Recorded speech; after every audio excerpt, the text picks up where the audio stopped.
마음에 드는 매물을 발견했어요. 그래서 이거 확실히 제가 마음에 드니까 가격이 얼마까지 깎이면 연락 주세요. 이렇게 합금 들고 바로 달려오겠습니다. 손님이 이렇게 이야기하면 그 자리에서 바로 손님한테 매수 의사 확답 받고 전화로라도 매물주한테 딜을 걸어야지 클로징이 쉬워요. 최고는 그냥 바로 매물주한테 전화해가지고 당장 부동산으로 내려오시라 이렇게 불러가지고 협상 테이블을 만들어내는 겁니다. 왜냐면 분명히 진짜 마음에 들어 했던 사람도 집에 돌아가는 순간 마음이 바뀌거든요. 보통 그렇습니다. 안 바뀌기 전에 클로징을 해야 돼요. 그래서 손님이 강하게 어필하면 가능하면 그 자리에서 클로징을 시도해야 됩니다. 근데 그 부동산 소장님이 뭘 하시는 줄 아십니까? 사장님, 공인중개사는 소개만 해주는 직업입니다. 매물의 가격은 매도와 매수가 만나가지고 결정하는 거라서 공인중개사가 깎고 뭐 그러진 않아요. 이 말을 듣는 순간 당황스럽습니다. 이 말이 무슨 뜻이냐면 평소에 가격 관리를 안 한다는 소리예요. 클로징을 해달라고 아예 판까지 다 깔아줬는데 평소에 가격 관리를 안 하다 보니까 매물의 가격을 중개사가 개입해서 깎는다는 것 자체가 이분한테는 납득이 안 가는 거예요. 판을 바로 걷어차 버리시더라고요. 자, 여러분, 공인중개사가 가격 관리를 하지 않으면 이렇게 됩니다. 보시면 같은 매물인데 가격이 달라요. 이러면 손님들이 뭐라고 생각하겠습니까? 뭐지? 여기만 가격이 비싸네? 당연히 상식 있는 손님이라면 이상하게 생각합니다. 만약에 손님이 이 부동산에서 어떤 매물을 소개받고서 딱 제가 하루만 고민해 볼게요. 이렇게 한 시점에 이걸 인터넷에서 발견했다. 그러면 어떤 생각이 들겠습니까?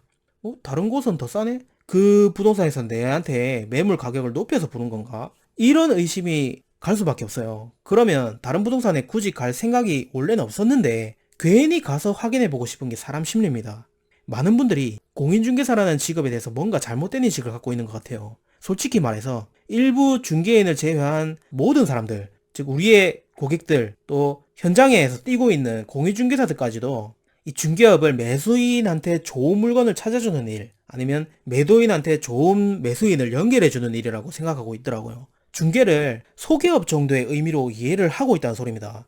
공인중개사들부터가 스스로를 단순히 소개해주는 사람 이렇게 인식을 하고 있는데 일반인들 생각은 오죽하겠습니까? 대중은 공인중개사들을 물건 보여주는 사람 정도로 생각합니다. 그러니까 맨날 공인중개사 관련된 뉴스만 뜨면 고작 매물 몇 개 보여주고 계약서 작성해주고 수수료는 수백에서 수천을 요구한다. 아니면 뭐 하는 일에 비해서 과도하게 많은 이익을 챙겨가는 직업이다. 그 수수료를 대폭 낮춰야 된다. 이렇게 말을 하는 거예요. 다들 자기 직업이 아니다 보니까 지 눈에 보이는 것만 전부인 줄 알아요. 사람들은 내가 할 수 없는 일을 상대방이 내 대신에 열심히 또 잘해줄 걸 기대를 하고 기꺼이 그 대가를 지불하는 거지 않습니까?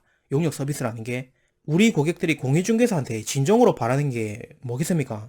공인중개사가 제공하는 그 용역 서비스는 중개입니다, 중개. 중개지. 멀뚱멀뚱 뭐 보여주고 한쪽에서 오케이 하면 계약서 달랑 작성해주고 수수료 요구하는 그런 단순한 소개 일이 아니에요. 부동산 계약서 작성해주고 도장 찍어주는 일은 법무사, 변호사 이런 사람들도 해요. 자기들이 한 일을 중개라고 부르진 않거든요. 중개라는 게 단순히 소개해주는 일이 아닙니다. 이거는 직업관이 잘못 박힌 거예요. 중개는 이런 소극적인 의미가 아니라 굉장히 적극적인 행위입니다. 다들 중개업이라고 하면 물건 몇 개 보여주고 계약서 띡 써주고 수수료 챙겨가는 편한 직업이라고 여기고 현장에 뛰어들고 자격증 따고 그렇게 하지 않습니까? 그렇게 시장에 뛰어드신 분들 한두 달도 못 채우고 그만두는 사람이 100명 중에 90명이 넘습니다. 뭐가 어려워서 그만둡니까 다들? 아시잖아요. 소개해주고 계약서 작성하는 게 어려운 게 아니라 바로 중개가 어려워서 중개업을 그만두고 마는 거예요.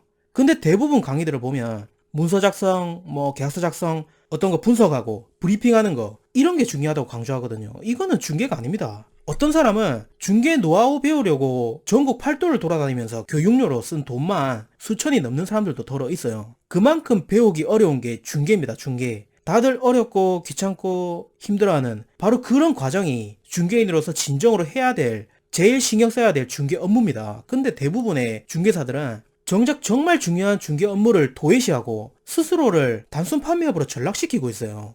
구인구직 사이트 분류를 보면 부동산 쪽은 이게 아마 기본급이 없어서 그런 것 같아요. 영업 파트로 분류돼 있거든요. 영업직이라고 생각하는 사람도 대부분입니다. 아니면 뭐 서비스직이라서 서비스 마인드로 중무장하고 을로서 손님들을 떠받들어야지 돈을 벌 수 있다고 생각하는 사람도 많습니다. 위탁 판매업 정도로 굉장히 가볍게 여기는 사람도 있어요. 저도 초보 때 이 마인드 바꾼다고 고생 진짜 많이 했습니다. 영업을 하다가 중개업을 했으니까 오죽하겠습니까? 근데 완전히 별개의 직업이라고 생각을 하셔야 돼요. 이 개념이 바뀌지 않으면 계약이 잘 안 됩니다. 이게 제대로 안 박혀 있으니까 그러니까 가격 관리를 하라는 말을 조금처럼 이해를 못 하는 거예요. 왜 매수할 사람이 확실하게 나타난 것도 아닌데 중개사가 나서서 매물 가격을 깎아 놔야 되지? 중개업은 그냥 소개해주는 직업 아닌가?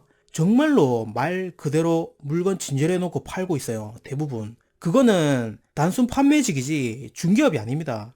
그럴 거면 그냥 사이트 하나 개설해 놓고 이거 사라. 딱딱 찍어가지고 내한테 연락 달라. 이거랑 중개인 없는 부동산 거래랑 뭐가 다릅니까? 중개업하고 다르게 판매업은 취할 수 있는 판매 전략이 한정돼 있어요. 현장에서 변칙 중개라는 중개인이 드문 근본적인 이유 중에 하나가 바로 이런 엉뚱한 직업관을 자꾸 중개업에 갖다 붙이려는 것 때문이라고 저는 생각합니다. 자기 스스로의 생각에, 전략에 족쇄를 채워놨는데 무슨 기법인들 의미가 있겠습니까? 예전에 인터넷에 보니까 고양이가 태어나자마자 말이랑 같이 크게 해놨는데 고양이가 말처럼 걷더라고요. 이 생각을 바꾸지 않으면 모든 손님한테 똑같은 패턴의 중개만 하게 돼요.